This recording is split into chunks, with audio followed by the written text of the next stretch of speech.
మళ్ళీ బంగారం ధరలకు రెక్కలు రాబోతున్నాయా? అమెరికా ఇరాన్ మధ్య టెన్షన్లు పెరుగుతున్న కొద్దీ ఆ ఎఫెక్ట్తో బంగారం ధరలు భారీగా పెరిగే ఛాన్స్ ఉంది. కొద్ది రోజులుగా బంగారం మార్కెట్లో అస్థిరత కొనసాగుతుంది. క్రమంగా బంగారం ధరలు తగ్గుముఖం పట్టాయి.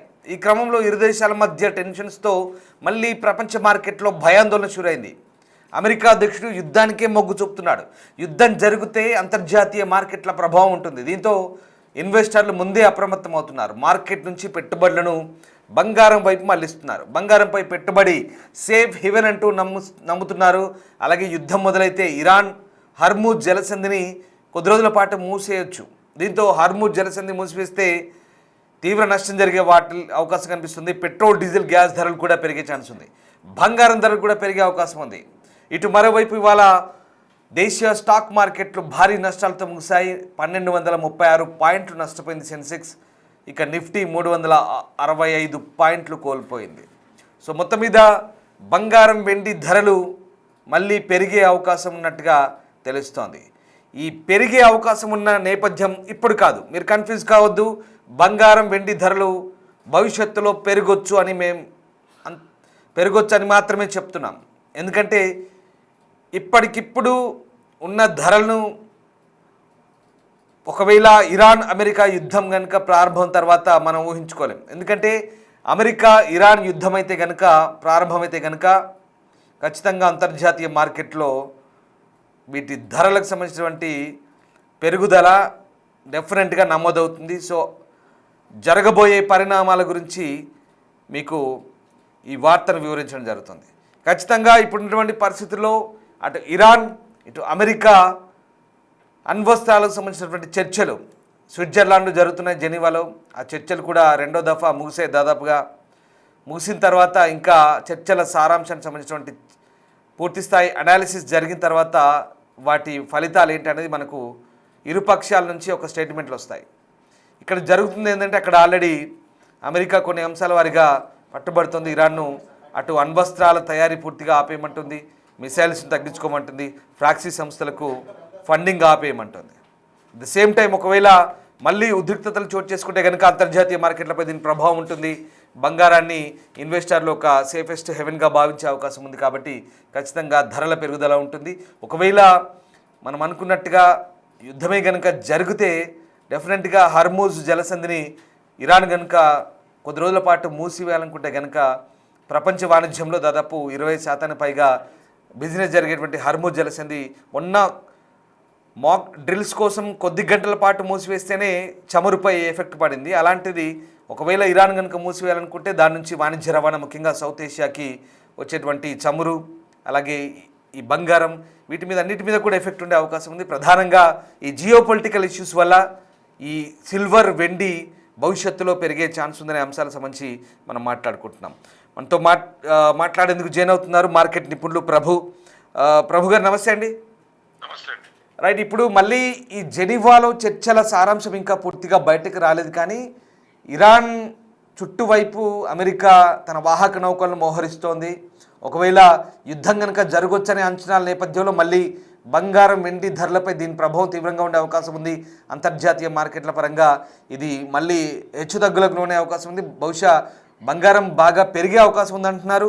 ఎలా ఉండబోతుంది ఒకవేళ యుద్ధం కనుక జరిగితే కనుక? సాటర్డే దీని పరిణామాలు మనకు తెలియబోతున్నాయి. సో ఏంటి, మనం ఎట్లాంటి పరిస్థితులు అంచనా వేయచ్చు?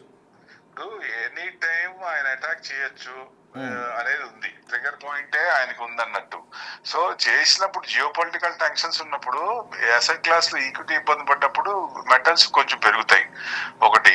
సో డెఫినెట్ గా అవి కొంచెం బూస్ట్ అవుతాయి ఛాన్స్. ఎందుకంటే ఆ అసెట్ క్లాస్ లో అవి కొంచెం సేఫ్టీగా అటు వెళ్తారు ఎక్కువ ఎడ్జ్ కోసం. ఈక్విటీ పడేటప్పుడు 3 రోజులు పెరిగిన మార్కెట్ ఇవాళ కొట్టేశారు. అన్ని సెక్టర్స్ డౌన్. ఎందుకంటే ఒక రకంగా ఒకటి ఆర్టిఫిషియల్ ఇంటెలిజెన్స్ ఒకటి, ఇరాన్ వార్ ఒకటి. మెయిన్ ఇరాన్ ఇదనుకోవచ్చు. ఎందుకంటే మీరు అన్నట్టు ఈ సాటర్డే, సండే లోపల ఎక్కడో చోట ఆయన చేయొచ్చు. అంటే ఏ రకంగా చేస్తారు, ఎలా చేస్తారు అంటే మన అది అంతకు ముందు చేశారు కదా, మన ప్రెసిడెంట్ కిడ్నాప్ చేశారు కదా. ఎస్. సో అట్లా చేస్తారా, లేకపోతే కిడ్నాప్ అట్లా చేస్తారా, ఏ రకంగా కంటిన్యూగా యుక్రెయిన్ రష్యా వార్ లాగా ఉంటుందా ఏంటనేది తెలియదు. సో ఆయన ఏదో ఒక రకంగా అటాక్ చేసి దాన్ని మళ్ళీ ఆయనే క్లోజ్ చేస్తారు. సో అది ఆ ఇష్యూ ఉన్నప్పుడు ఎన్ని రోజులు ఉంటుంది అనేది ఇది. అప్పుడు ఉన్నప్పుడు క్రూడ్ ఆయిల్ పెరిగే ఛాన్స్లు ఉంటాయి, మెటల్స్ పెరిగే ఛాన్స్ ఉంటాయి, అవి చూసుకోవాలి. అది ఇన్స్టెంటే, పెద్ద ఇది కాదు, పెద్ద లాంగ్ టర్మ్ ఉండే ఇది కాదు. ఎందుకంటే ఇప్పటికే ఆయనకి నెగిటివ్ వస్తుంది, పార్టీలో వస్తుంది, జనాల్లో వస్తుంది, యుఎస్ లో. ఎందుకంటే మిడ్ ఎలక్షన్స్ కూడా ఉన్నాయి కాబట్టి ఎక్కువ చేయకపోవచ్చు. అంటే ఆయన ఈగో సాటిస్ఫాక్షన్ లాగా నేను కూడా ఇరాన్ ని చేశాననే ఉద్దేశం ఒక రకంగా, వారు కూడా ఆపేశాను నేను అని చెప్పుకోవడానికి అన్నట్టు, రేపు నోబెల్ పీస్ రావాలంటే ఈ వారు ఆపేశాను నేను అన్న చెప్పడానికి కూడా ఉన్నట్టు ఉంది. అంతేగాని పెద్ద కంటిన్యూస్ గా వార్ అయ్యే ఛాన్స్ అంత కనపట్లేదు. కానీ ఇన్స్టెంట్ గా కొంచెం ఇబ్బంది పడే ఛాన్స్ ఉంటుంది. ఇన్స్టెంట్ గా గోల్డ్ అండ్ సిల్వర్ కొంచెం పెరిగే ఛాన్స్ ఉంటుంది. ఇది జియో పొలిటికల్ టెన్షన్స్ ఉన్నప్పుడు ఫ్లేర్ అప్ అవుద్ది. సో క్రూడ్ కూడా కొంచెం పెరిగే ఛాన్స్ ఉంటుంది. మళ్ళీ తర్వాత సర్దుమణిగే అవకాశాలు ఉంటుంది. అది ఎన్ని రోజులు ఉంటాడు ఆయన కోపం, ఆయన ఇది పొడగైనా, లేకపోతే కంటిన్యూస్ గా యుక్రెయిన్ రష్యా వార్ లాగా ఉంటుందా అనేది క్వశ్చన్ ఇక్కడ మెయిన్ అదండి. రైట్. ఇప్పుడు అంటే మనం ఇటీవలి కాలంలో మొన్న జనవరి 31 నుంచి ఈ రేట్లు స్వింగ్ అవ్వడము, ఈ ట్రెండ్ లైన్ అంతా కూడా చాలా డిఫరెంట్గా ఉంది. ఈ ఫ్లక్చువేషన్స్, హెచ్చు తగ్గులు మళ్ళీ ఈ ఒక వారం 10 రోజుల నుంచి కాస్త అటు ఇటుగా భారీగా పెరగడం లేదు, అలాగని భారీగా తగ్గడం లేదు. ఈ ట్రెండ్ అంతా చూస్తున్నాం. మరి ఇప్పుడు ఇది ఒకవేళ అమెరికా లేదా ఇరాన్ పరిణామాలు కాస్త పక్కన పెడితే ఇప్పుడున్నటువంటి మన ఎంసీఎక్స్ మార్కెట్లో దేశీయంగా ఈ హెచ్చు తగ్గుల వ్యవహారం ఇంకా ఎన్ని రోజుల పాటు ఇలాగే కొనసాగొచ్చు అండి? ఎందుకంటే ఇప్పుడు కొంత శుభకార్యాలకు కొనుక్కునే అవకాశం ఉంది కాబట్టి గోల్డ్ మీద కొనాలనుకునే వాళ్ళు లేదా ఇన్వెస్టర్లు కావచ్చు, వీళ్ళకి ఎట్లాంటి అబ్జర్వేషన్ ఉంటుంది, వీళ్ళు ఎట్లా అడిగాల్సిన పరిస్థితి ఉంటుంది? ఇప్పుడు ఏదైనా ఇన్స్టెంట్ గా ఈ న్యూస్ వల్ల ఏమన్నా పెరిగినా జనరల్ గా రీట్రేస్మెంట్ అవ్వాల్సింది గోల్డ్ లో కొంచెం అయిపోయింది. పెద్ద వాసన అంత ఎక్కువ డౌన్ సైడ్ అంత లేదు. ఇంటర్నేషనల్ చూసుకున్నా 5600 వెళ్ళి 4900 ఉంది. అది కొంచెం ఏదన్నా ఉంటే అక్కడ ఏ రేంజ్ 4900 రేంజ్ లోనే సపోర్ట్ తీసుకోవాలి. జనరల్ గా ఏదైనా ఇష్యూస్ ఉన్నప్పుడు కొంచెం పెరిగే ఛాన్స్ ఉంటుంది. పెరగటం అంటే లెవెల్ చూస్తే 5100 5200 దాటిందంటే మళ్ళీ 5000 ఇష్యూలు ఏదన్నా రగులుతుంటే 5600 దాకా వచ్చే ఛాన్స్ ఉంటాయి గోల్డ్ అట్లా. ఇంటర్నేషనల్ సిల్వర్ కూడా ఇంటర్నేషనల్ 75 అబోవ్ ఉంటే కొంచెం బులిష్ ఉన్నట్టే లెక్క. కొంచెం కిందకు కొంచెం తగ్గింది అనుకోండి, కొంచెం బేరీ జోన్ లో వచ్చింది. అక్కడ ఆ పైన ఉంటే మటుకు మళ్ళీ 95 to 105 క్రాస్ అయిందంటే ఆల్ టైమ్ హై 121 అంతవరకు వెళ్ళి. సిల్వర్ కి డౌట్ లేదు, సిల్వర్ కి చిన్నగా పెరిగే ఛాన్స్ ఉంటాయి. కానీ గోల్డ్ కొంచెం అంత విపరీతంగా మామూలుగా అంత పెరిగే ఛాన్స్ ఉండదు. ఏదైనా ఇష్యూలు ఉంటే తప్ప, ఈ జియో పొలిటికల్ టెన్షన్స్ ఉంటే తప్ప అప్పుడు కొంచెం పెరిగే ఛాన్స్ ఉంటుంది. మామూలుగా అంత పెరిగే ఛాన్స్ గోల్డ్ అంత కనపడదు. పడాల్సింది కొంచెం పడింది. ఏదైనా కొంచెం ఉంటే 135 140 అంత వరకు రావచ్చా అంటే మెయిన్ అంతే 135 140 వరకు డౌన్ సైడ్ చూడొచ్చు, అంతకంటే తగ్గకపోవచ్చు. ఏదైనా సెంట్రల్ బ్యాంక్స్ బై చేసింది వాళ్ళు ఏదైనా అమ్మితే అప్పుడు కొంచెం తగ్గే ఛాన్స్ ఉంటుంది. అది 1,00,000 నుంచి 1,10,000 వరకు. 1,00,000 కంటే కింద వస్తుందా అంటే అంత 1,00,000 కంటే కింద కనపడట్లేదు. ఎందుకంటే సెంట్రల్ బ్యాంక్స్ అన్ని ఎక్కువ చేసినాయి కదా. వాళ్ళందరూ ఎందుకు ఎక్కువ చేస్తున్నారు? క్రైసిస్ వస్తున్న ఉద్దేశంతో ఎక్కువ చేస్తున్నారు. అందరికీ ఒకేసారి క్రైసిస్ రాదు. సో అలా వాళ్ళు ప్రస్తుతానికి ఎక్వైంటింగ్ స్టేజ్ లోనే ఉన్నారు. పడితే వాళ్ళకి సదవకాశం. మన క్రూడ్ ఆయిల్ కనుక తక్కువలో ఎలా కొనుక్కున్నామో అట్లానే ఇప్పుడు వాళ్ళు కూడా తక్కువలో వస్తే కొనుక్కునే ఛాన్స్ ఉంటుంది సెంట్రల్ బ్యాంక్స్ కాబట్టి. మళ్ళీ బయింగ్ వచ్చే ఛాన్స్ ఉంటుంది. ఈ ఇష్యూని బట్టి గ్లోబల్ ఇష్యూస్ ఎంతవరకు ఉన్నది, ఆయన ఎంతవరకు ఉంటాడో ఎంతవరకు నిలబడతాడు అనేది మెయిన్. దాన్ని బట్టి ఇష్యూ ఉంటుందండి. Right sir, thank you very much Prabhu గారు. రైట్. సో అది అంతర్జాతీయ పరిణామాల నేపథ్యంలో ప్రస్తుతం ఈ బంగారం, వెండి ధరలకు సంబంధించినటువంటి అంశాలు కాస్త ఆధారపడి ఉంటాయి. మొదటి నుంచి కూడా మనం అదే చెప్తున్నాం. బంగారం, వెండి పెరగడానికి కారణాలేంటి? అంతర్జాతీయ పరిణామాలు, జియో పొలిటికల్ ఇష్యూస్, భౌగోళిక రాజకీయపరమైన అంశాలు, ఇవన్నీ కూడా అమెరికా కేంద్రంగా జరుగుతాయి. ముఖ్యంగా అమెరికా తీసుకునే నిర్ణయాలు. మొన్నటిదాకా అక్కడి సెంట్రల్ బ్యాంక్ ఫెడ్ ఏదైతే ఉందో దాని చైర్మన్ని మార్చే పరిణామంలో వెంటనే జనవరి 31కి అమాంతం ఢమాల్మన్నాయి, పడిపోయాయి కొత్త చైర్మన్ నియామకానికి సంబంధించి. ఎందుకంటే ఆయన డాలర్ని బాగా బలోపేతం చేస్తాడు కాబట్టి బంగారం ఇన్వెస్టర్లు బయటకు వచ్చారు, ప్రాఫిట్ బుకింగ్స్ చేసుకున్నారు. సిల్వర్ కూడా భారీగా పడిపోయింది.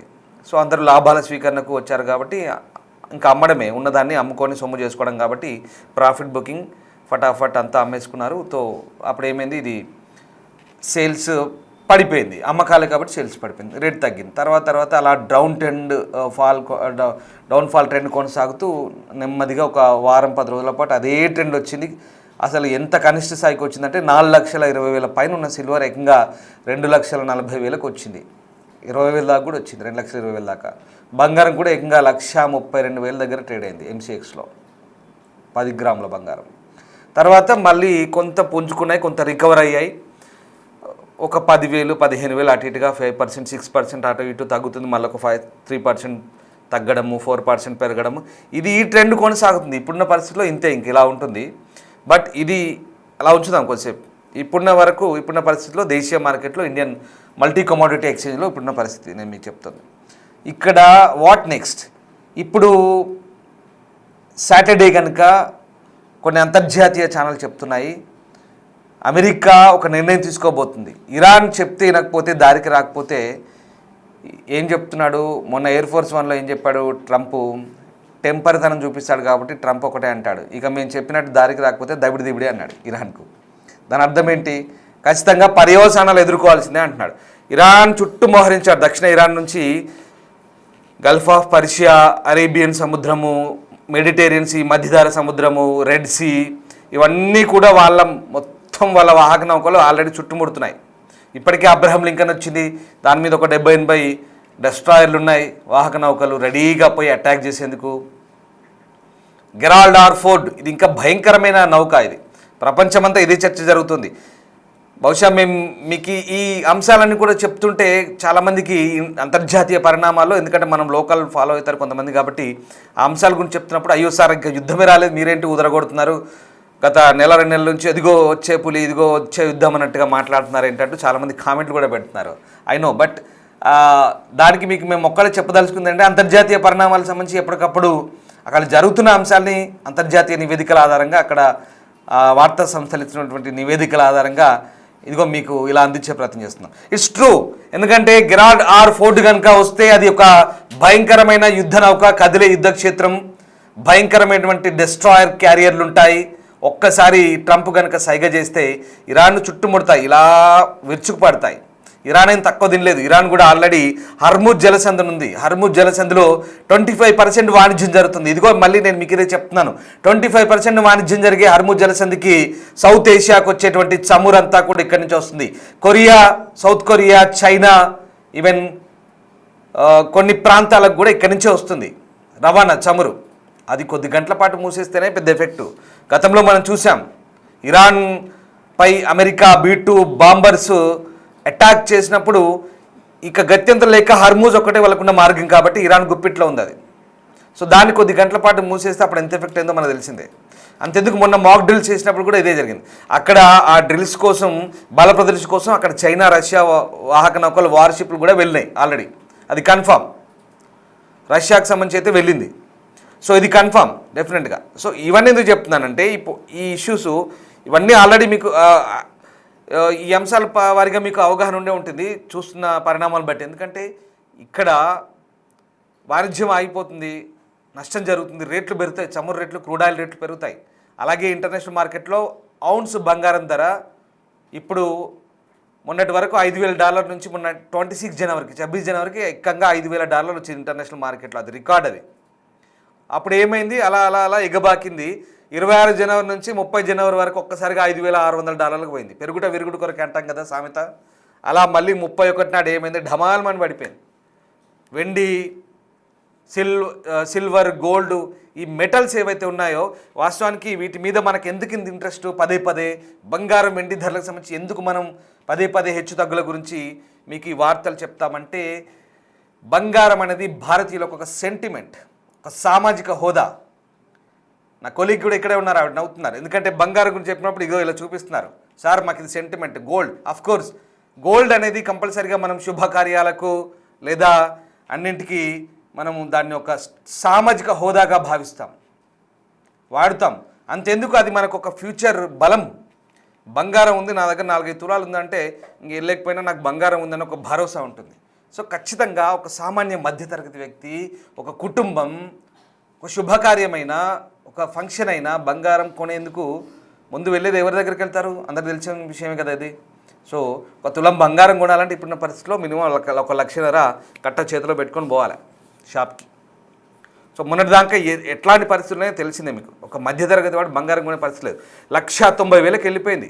1,90,000 దాటింది ఆల్రెడీ. 2 లక్షలకు చేరువలో ఉండే. అలాంటిది ఇప్పుడు కొంచెం తగ్గింది. సో ఇవన్నీ మళ్ళీ ఎందుకు చెప్పాల్సి వస్తుందంటే రేపు మళ్ళీ సాటర్డే ఏదో ఒక నిర్ణయం కనుక తీసుకుంటే కనుక ట్రంపు, ఎందుకంటే ఇందాక చెప్పాను టెంపర్తనం చూపించే ట్రంప్కు యుద్ధకాంక్ష ఎక్కువ. అంతెందుకు అక్కడ ఇజ్రాయెల్ ఊరుకోదు. ఇక్కడ జరుగుతుంది ఏంటంటే ఇరాన్ అనేది అణ్వస్త్రాలను తయారు చేసి పశ్చిమ దేశాలను లేదా ఇతర అమెరికా లాంటి లేదా ఇజ్రాయెల్ లాంటి ఇంకా మిగతా పశ్చిమ దేశాలను భయపెట్టాలని చూస్తుంది. వీళ్ళు ఏమంటున్నారు, మీ దగ్గర చటాకంతా కూడా ఉండొద్దు అంటున్నారు. యురేనియం డెఫినెట్గా మీ దగ్గర గ్రాము యురేనియం కూడా ఉండొద్దు. ఒకవేళ ఉన్నా మీ అవసరాలకు దేశీయంగా విద్యుత్ ఉత్పత్తికో దేనికో వాడాలి తప్ప దాని మీద నియంత్రణ ఉండాలి. మీరు మొత్తానికి అణ్వస్త్రాలను తయారు చేయొద్దు, అసలు యురేనియం శుద్ధి పెట్టుకోవద్దు అనేది ఒక పాయింట్. రెండో పాయింట్, వీళ్ళ దగ్గర బాలిస్టిక్ మిసైల్స్ ఉన్నాయి, ICBM, inter continental ballistic missile, ICBM అంటారు, సారీ ICBM కదా, ICBM. సో ఆ ఖండాంతర క్షిపణులు భారీగా ఉన్నాయి. అందుకే కదా మొన్న ఇరాన్ ఇజ్రాయెల్ను కూడా గడగడలాడించింది. టెల్ అవీవ్పై ఆ మిసైల్ ఎక్కువ పెడితే ఇజ్రాయెల్లో పౌరులు వణికిపోయారు. తక్కువేం కాదు, ఇరాన్ కూడా ఆల్రెడీ టార్గెట్లు ఫిక్స్ చేశారు. అమెరికన్ ఎయిర్ బేస్లు ఉన్నాయి కదా చుట్టూ, Qatar, Jordan, Egypt, Bahrain, Kuwait, Abu Dhabi, ఈ ప్రాంతాలన్నింటిలో కూడా అమెరికా అన్ని చోట్ల తిష్ట వేసింది, ఎక్కడ తగ్గదు. సో ఆ ప్రాంతాలన్నిటిపై వీళ్ళు టార్గెట్ పెట్టారు. And first target is Israel. అలా ఉంది పరిస్థితి. సో ఈ సాటర్డే లేదా సండే ఏం జరగబోతుంది అనేది తెలియదు మనకు. అంతర్జాతీయ పరిణామాలు ఇవన్నీ భయపెట్టేందుకో లేకుంటే ఇంకేదో కాదు. ఇంటర్నేషనల్ ఇష్యూస్ సంబంధించి మనకేం భయం, అఫ్కోర్స్ అక్కడ జరుగుతున్న అంశాల గురించి పర్యవసానాల గురించి మనం డిస్కస్ చేసుకుంటున్నప్పుడు భయం వల్ల మనకు వచ్చిన బాధల్లా మళ్ళీ బంగారం రేట్లు పెరుగుతాయా, మళ్ళీ చమురు రేట్లు పెరుగుతాయి, ఇదే మన బాధ. డెఫినెట్గా మన మీద ఎఫెక్ట్ ఉంటుంది. మనకు వచ్చిన బాధ అంతా అదే. వాళ్ళు కొట్టుకు వస్తే మనకేంటి అనుకునేరు. అంతర్జాతీయ మార్కెట్లో అందరి మీద ఉంటుంది ఎఫెక్టు. బంగారం ధర పెరిగితే రేపు ఎవరైనా శుభకార్యాలకు పెళ్ళిళ్ళకు కొనాలనుకుంటే ఉసూరుమంటారు. 2 లక్షలు పట్టుకొని పోవాలి తులం బంగారం కంటే ఎవరైనా ధైర్యం చేస్తారో చెప్పండి ఇప్పుడున్న పరిస్థితిలో. కాబట్టి అంతర్జాతీయ పరిణామాలకి బంగారం రేట్లకి ముడిపడింది, చమురు రేట్లకి ముడిపడింది, స్టాక్ మార్కెట్లకు ముడిపడింది, మన రెగ్యులర్ లైఫ్కి కూడా దీని ప్రభావం ఉంటుంది. సో ఏదేమైనా ప్రస్తుతం ఉన్నటువంటి సిచ్యువేషన్లో మరి బంగారం వెండి ధరలకు సంబంధించి అయితే ఈ అంచనాలు అయితే ఉన్నాయి. మళ్ళీ చెప్తున్నాం మీకు, ఇప్పుడు కాదు, ఇప్పుడు పెరగదు. యుద్ధం కనుక ప్రారంభమైతే పెరుగుతుంది. ఇప్పుడంటే ఇవాళ రేపో బంగారం ధరకు రెక్కలు అని మేము హెడ్లైన్స్ పెట్టగానే ఏదో అయిపోతుంది అనుకోకండి, కన్ఫ్యూజ్ కావద్దు. మళ్ళీ చెప్తున్నాం, అమెరికా ఇరాన్ టెన్షన్స్ కనుక ముదిరితే అక్కడ ఏదైనా మళ్ళీ అనుకోని పరిణామాలు చోటు చేసుకుంటే డెఫినెట్గా బంగారం వెండి ధరలు పైకి ఎగబాగుతాయి. ఇది గుర్తుపెట్టుకోండి. యాజ్ ఆఫ్ నౌ సడన్గా ఇప్పటికిప్పుడు మేము ఏదో పెట్టగానే అయ్యో కన్ఫ్యూజ్ అయ్యి ఏదో పెరుగుతుంది, మళ్ళీ ఇలాంటి వార్తలు ఇస్తున్నారేంటి, నిన్నే తగ్గిందన్నారు, మొన్నే పెరిగిందన్నారు, గంటకు తిరిగిస్తున్నారేంటి అనుకుంటారు డెఫినెట్గా. బట్ అది మార్కెట్ హెచ్చు తగ్గులు ఒడిదుడుకులకు సంబంధించినటువంటి అంశాలు. సో ఇది కూడా అంతే, ఇట్స్ ఎ ర్యాలీ కమోడిటీ ఎక్స్చేంజ్లో. సో ఇలా గ్రాఫ్ పెరుగుతూ తగ్గుతూ ఆఖరికి ఎక్కడ స్టార్ట్ అవుతుందో, స్టార్ట్ అయిన తర్వాత ఎండింగ్ ఎలా ఉంటుంది, క్లోజింగ్ మార్కెట్ ఇలా ఉంటుంది. సో చాలామంది దీని గురించి ఇప్పుడు ఈ మధ్యకాలంలో అందరికీ అవగాహన వస్తుంది. మార్కెట్లో పోయి కూడా అందరూ ఒక తులం బంగారం 4 తులాలు 2 తులాలు కొనుక్కోవాలంటే ఒకటికి 4గురిని అడిగి తెలుసుకొని కొంటున్నారు. తక్కువేం లేదు, ఎవరు అందరూ అవగాహనకు వచ్చారు. సో ఇది పరిస్థితి. ప్రస్తుతానికైతే ఇవాళ దేశీయ స్టాక్ మార్కెట్లపై కూడా ఎఫెక్ట్ పడింది. సో ప్రస్తుతం సెన్సెక్స్ అయితే నష్టపోయిన పరిస్థితి. MCX గోల్డ్ ప్రస్తుతం ధర 1,52,800 ఉంది. సో ఇది 1,63,000కు బహుశా చేరుకునే అవకాశం ఉందని కూడా చెప్తున్నారు. సో ఆ రకంగా ప్రస్తుతానికైతే నిపుణులు చెప్తున్న దాని ప్రకారం ఇప్పటికైతే ఒక రకమైనటువంటి స్ట్రాటజీతోనే వెళ్తున్నాయి. సో భవిష్యత్తులో పెరిగే అవకాశాలు అయితే ఉన్నాయి. Thank you.